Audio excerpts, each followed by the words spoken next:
Bilang masayang pagsalubong sa bagong taon, matagumpay na nagsagawa ng gift-giving activity ang mga tauhan ng Pangasinan 2nd Provincial Mobile Force Company sa barangay Nangapugan, Sangkintin, Pangasinan. Ang nasabing aktibidad ay pinangunahan ni Police Corporal Melanie Arocampo sa ilalim ng pangangasiwa ni Police Lieutenant Colonel Richard Q. Angrade, Force Commander.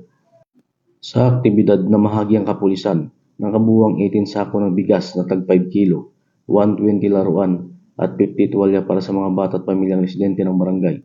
Ang simpleng pamamahagi ay nagdulot ng ngiti, saya at pag-asa sa mga benepisyaryo, lalo na sa mga kabataan na masayang tumanggap ng kanilang mga regalo. Ipinakita ng aktibidad na ito ang patuloy na malasakit ng Pangasinan 2nd Provincial Mobile Force Company sa komunidad at ang kanilang dedikasyon sa serbisyong may puso at malasakit.